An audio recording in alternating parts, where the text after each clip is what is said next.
Having a wonderful day today. I have three books all about snow. Did you happen to wake up this morning and look outside yet? We got a small snowstorm last night. How neat! Do any of you plan on going outside and playing in the snow today? I am hoping to. But for now, let's go ahead and just sing our hello song, get into our books, and I am super excited about our activities that I have for you in our grab and go bag today. Well, we clap and sing hello. We clap and sing hello. In our homes at story time, we clap and sing hello. We wave and sing hello. We wave and sing hello. In our homes at story time, we wave and sing hello. We stomp and sing hello. We stomp and sing hello. In our homes at story time, we stomp and sing hello. Good job. I am happening to lose my voice just a very little bit. So bear with me and I will try to speak up. Or maybe you might need to turn your volume up today. But the first book I have for you is Over and Under the Snow. And this book is written by Kate Messner with art by Christopher Silas Neal. Now, if you were to look at the cover of this book, what do you think we will read about? If you said over the snow and under the snow, you'll see different kinds of animals, maybe a squirrel. Here's a few people up here and some animals in the background. I think you just might be right. Let's go ahead and dive in and find out. Over the snow I glide, into woods, frosted fresh and white. They're skiing. Have you ever gotten to ski before?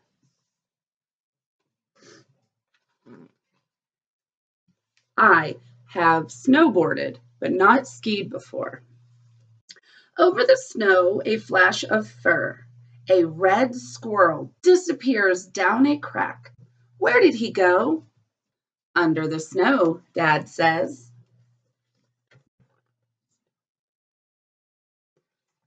Did you guys get to see the red squirrel? That's right, he's right here. He's hard to see. You can only see his tail. Under the snow is a whole secret kingdom where the smallest forest animals stay safe and warm. You're skiing over them right now.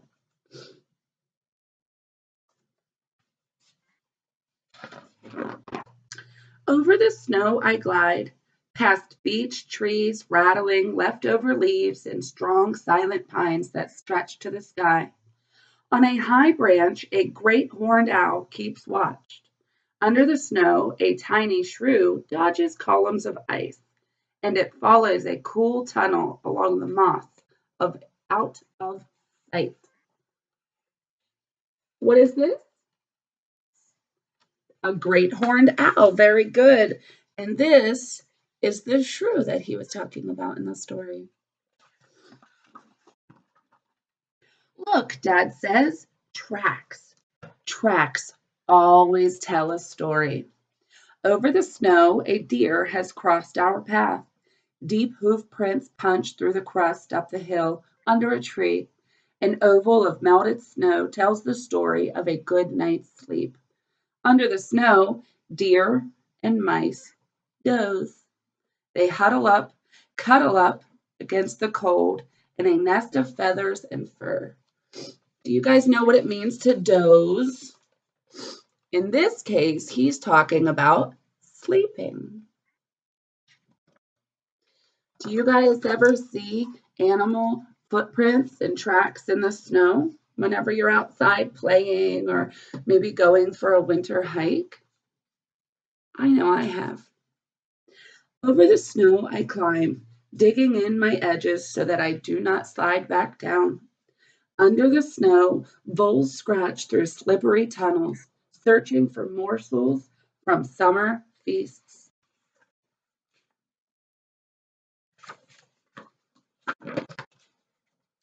Over the snow, I swoosh down and down, faster and faster, and down and faster. Whoops! Under the snow, a snowshoe hare watches from a shelter of spruce. Almost invisible, she smooths her fur, a coat of winter white. Do you guys see the snowshoe hare? She's right down here. Winter is a lot easier for some animals to camouflage. Over the snow, I glide past reeds where the tadpoles play tag in the springtime. Under the snow, fat bullfrogs snooze, and they dream of sun-warmed days back when they had tails. What does a frog say? Ribbit, ribbit. Very good. Are you guys enjoying the winter, or are you looking forward to these warm summer days that they're talking about? Well, Groundhog's Day is coming up, and maybe Punxsutawney Phil will be able to help us know whether we've got more winter or if spring is right around the corner. Over the snow I stand and stare. Little mountains in the marsh. Under the snow, beavers gnaw on aspen bark. Settled in for supper. Can they hear my tummy rumbling too? It is almost time for lunch. Over the snow, stop. A sound. We stand like statues carved in ice till a bushy-tailed fox steps from the thicket, tips his ears to the ground, and listens, and listens, and listens still. Hmm. What do you think the fox is listening for? Let's read on and find out. He leaps out onto the snow after an invisible dinner. His paws scratch away to find the mouse he heard, scratching along underneath. You know, underneath the snow. Over the snow I glide. A full moon lights my path to supper. Under the snow, a chipmunk wakes for a meal. Bedroom, kitchen, hallway. His house is underneath my feet.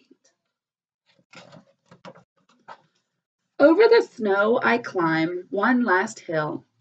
Bonfire smoke rises, warm hands, hot cocoa, hot dogs sizzling on pointed sticks, and under the snow a black bear snores, still full of October's blueberries and trout.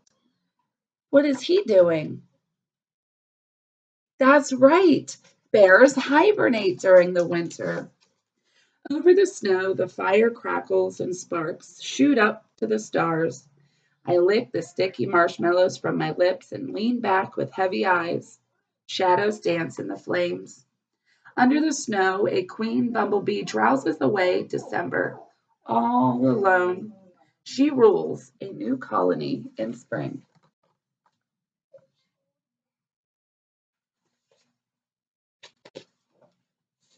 Over the snow, I glide home on very tired legs. Clouds whisper down feathery soft flakes. Looks like it's about to snow again. Under the covers, I snuggle deep and drift into dreams. She had a very long day. She dreams of cuddling deer, mice, and slumbering frogs, hungry beavers and tunneling voles, drowsy bears and busy squirrels, and the secret kingdom all under the snow.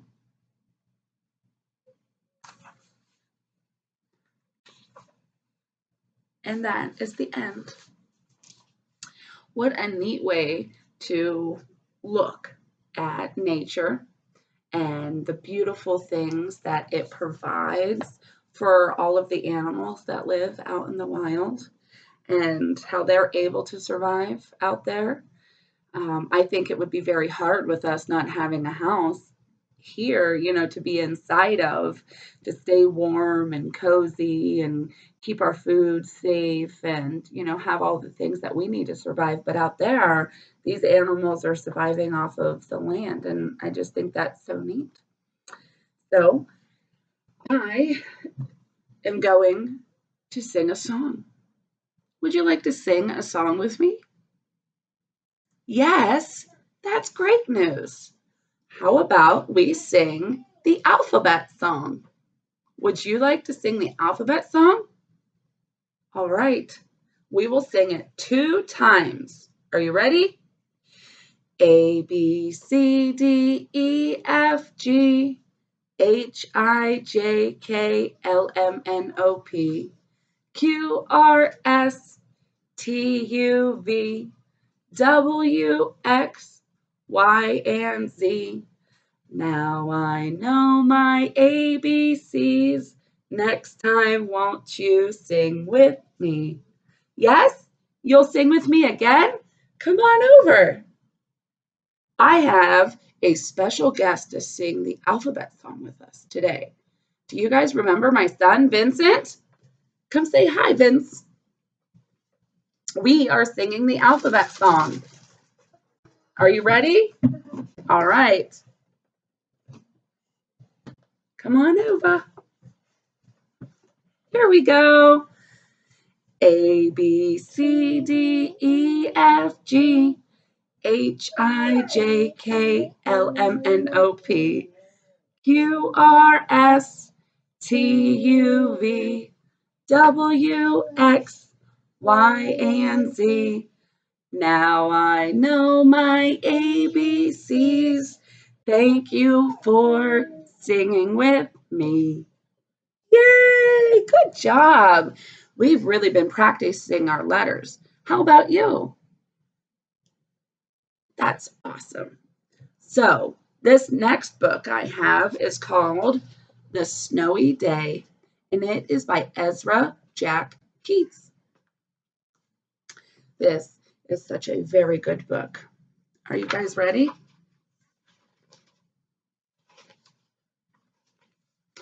One winter morning, Peter woke up and looked out the window.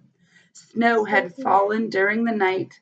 It covered everything as far as he could see. Well, that's neat. We actually had some snow last night, too. After breakfast, he put on his snowsuit and ran outside.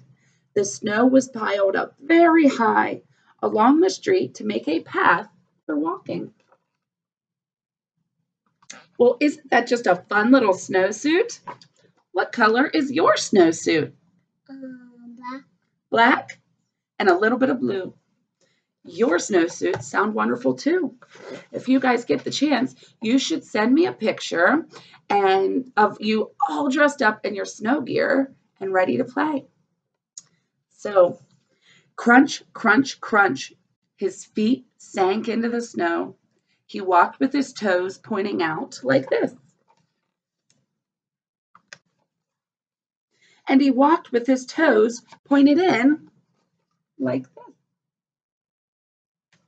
this. That makes fun.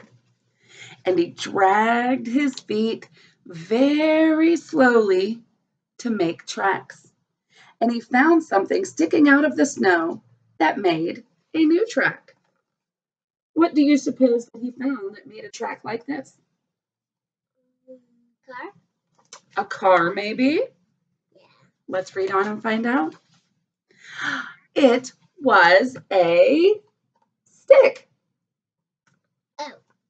A stick that was just right for smacking a snow-covered tree. What do you think happened to the snow when he smacked the tree? That's right. Down fell the snow, right on top of Peter's head. And now he's walking away. He thought it would be fun to join the big boys in their snowball fight, but he knew he wasn't old enough. Not yet. So He made a smiling snowman, and he made a few snow angels. I've gotten a chance to do that this year with you, haven't I? Yeah. Yeah? Have you guys gotten a chance to make some snow angels and a snowman? We are getting towards the end of snow season, so hopefully you have gotten a chance to get outside and play.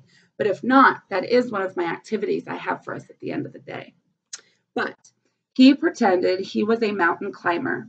He climbed up a great big tall heaping mountain of snow and slid all the way down.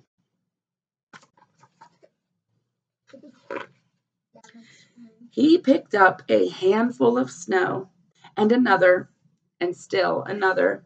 He packed it round and firm and put the snowball in his pocket for tomorrow. Then he went into his warm house. He told his mother all about his adventures while she took off his wet socks. Wait a minute. Did you catch that? He picked up a ball of snow and another, and he put it in his pocket for later. And then he went into his warm house where his mom started to take his wet socks off and he could change. What do you think happened to the snow in his pocket? Well, let's read on and find out. He thought and thought and thought about that snow. Before he got into bed, he looked in his pocket, and his pocket was very empty.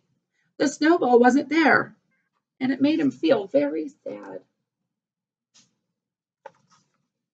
I like it. While he slept, he dreamed that the sun had melted all the snow away. But when he woke up, his dream was gone, and the snow was still everywhere, and new snow was falling. After breakfast, he called to his friend from across the hall, and they went out together into the deep, deep snow. So his snowballs had melted because of the warm temperatures inside the house. But the sun didn't melt the snow, and he got to go outside and play again. I wonder if we will get the chance to do that, or if this snow is not here to stay very long. What do you think?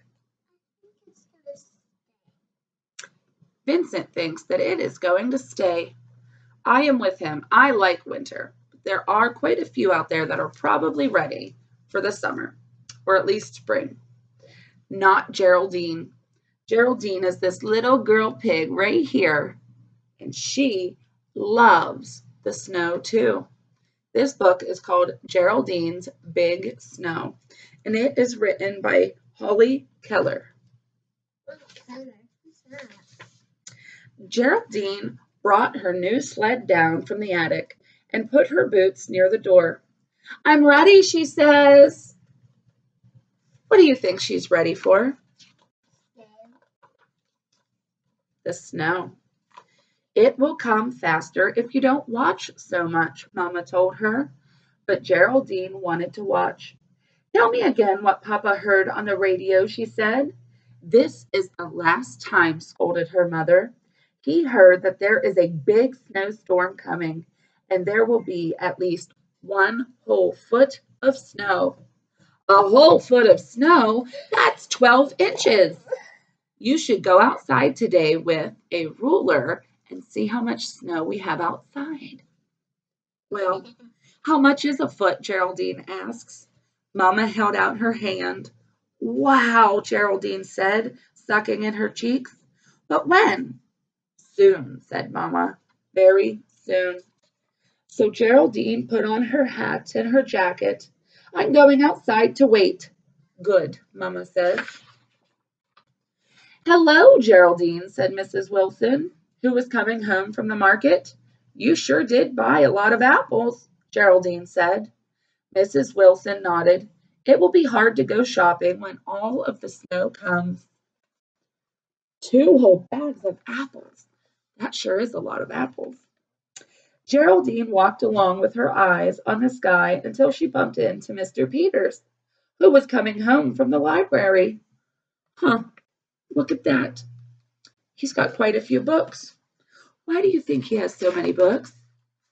bumped into her. Well, afternoon, Geraldine, Mr. Peters grumbled as he picked up his books. I'm sorry, Geraldine said. I was watching for the snow. Mr. Peters cleaned his throat. Better get plenty of good books to read. That way he has something to do during the storm. Very smart. Geraldine stopped to watch Mr. Harper put seeds in his bird feeder. Birds get hungry in the snow, too, he said. Uncle Albert was attaching the snowplow to his truck. He waved to Geraldine, and Geraldine waved back. Geraldine started to sing. It's coming, it's coming, it's coming. She sang all the way home and watched the sky. But by supper time, there was still no snow, and Geraldine was very weary from watching. Maybe it isn't really coming, she said. Maybe the man on the radio was wrong. Maybe Mrs. Wilson and Mr. Peters and Mr. Harper and Uncle Albert were all wrong. Geraldine took a last look out the window. A star was hiding behind a cloud, and she watched it until she fell fast asleep. But just then, in the night came, softly and quietly, millions of snowflakes piled high on top of houses and trees. They made soft mounds on the street and in the park and beautiful crystals on the window. Snow had came at last. Geraldine heard Uncle Albert's snowplow before she opened her eyes. It's here, she shouted. It's here. Mrs. Wilson got right to work making all those apple pies. And Mr. Peters sat in front of the fireplace reading. Mr. Harper counted 11 finches and 3 cardinals at the bird feeder. Do you guys want to help me count the birds? Cardinals are the red ones. We'll start with those. 1, 2, 3. And the finches are these gray ones. We have 1, 2, 3, 4, 5, 6, 7, 8, 9, 10, 11. Wow, there really are 11 finches and 3 cardinals at his bird feeder. And Geraldine took her, do you remember what was at the beginning of the story that she wanted to do? Sled. Her sled, that's right, to the top of the highest hill in the park. That's a cool And she snowflake coasted over there. all the way down. What fun. I love sled riding. So that brings me to the activity that I have in my grab and go bag available at the library today. I have 2 STEM activities for us to do. The first one is to make our very own snowflakes out of different materials. So I packed some Q-tips and some blue paper in your bag so that you guys can make all of your own little snowflakes. Here are some more pictures. And of course, instructions are included. And all I did to make this beautiful thing was use Q-tips. And I snipped some up and I kept some long and I made a symmetrical snowflake.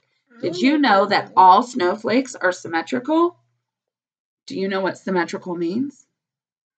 Earlier in December, we did a symmetry penguin and a symmetry snowman. So if you guys remember that, you put a line down the middle and it's the same on one side as it is the other side. So all snowflakes actually are symmetrical. And what I did with this one is if you go right down the middle, I have all the same as I do over here. Then you can put a hole in it and hang it in your window or put it up on a shelf or on the fridge and enjoy your snowflake all year round.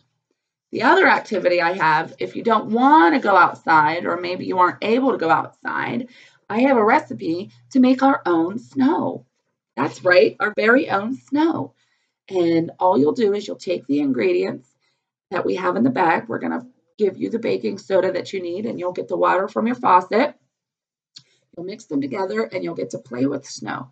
It turns into real snow, just like snow, at least. It's not real snow, but it feels like snow. It packs like snow. It's fluffy, and you can make different things with it. And at the very end, I have written down an experiment for you guys to do with that snow. So you can make it into little snowballs, and then you'll drop them in to different vases of vinegar and see what happens. I would love for you guys to send me some pictures of you guys doing these activities and letting me know how much fun you have. Well, I hope to see you guys come in and pick up your grab and go bags and maybe give me a hello. Definitely grab some books, and I will see you next week. Goodbye. Bye.